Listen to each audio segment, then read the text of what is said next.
Туугандар, мына жерди байкап атасыздар, баягы жайкысын аябай клубника базар аябай кызыйт го. Ошол жер. Лида полный поля, өйдөстө поля. Алматинка көчөсүнөн Көкжар мешитинен бери күн чыгышка карап бурулуп келсеңиздер, Ала Ата совхозго. Мына жерде поворот бар, бир асфальт. Ошого жетпей, бул жерде кузовной маляр деп турат. Ушунун жанына ушул жерден 1,5 гектар жер сатылат экен. Азыр өтүп көрсөтөм силерге. Аябай жакын, Алматинкага 700 метрдей. Муналардын полный клубника малина, муналарчы.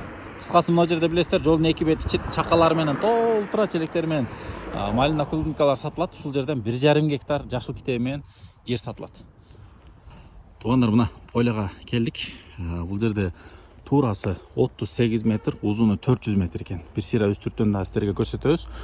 Суу өйдө тараптан кирет экен. Бүт жөөктөрү, кыскасы арыктары баары чабылган. Бул жерде клубника отургузулган. Жакындан да барып көрсөтүп коеюн. 1,5 гектар клубника, туугандар. Мына караңыздар. Бүт уже гүлдөп алган. Баары көрдүңүздөрбү? Гүлдөп, быйылкы сезонго уже мына клубникалар башталыптыр. Алда чабыктары башталган.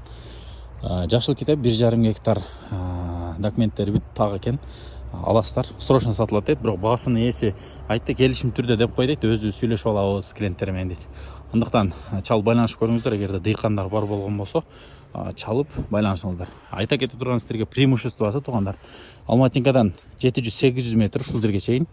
Бул жерден болсо 3 көчө бар. Өйдөгө дагы асфальт көчө, тетиги пескоблокто бойлоп кетет.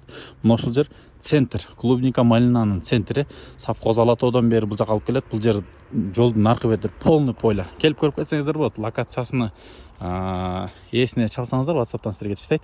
Келип поляны ушул жерден көрүп кетсеңиздер болот. Баасы келишим түрдө.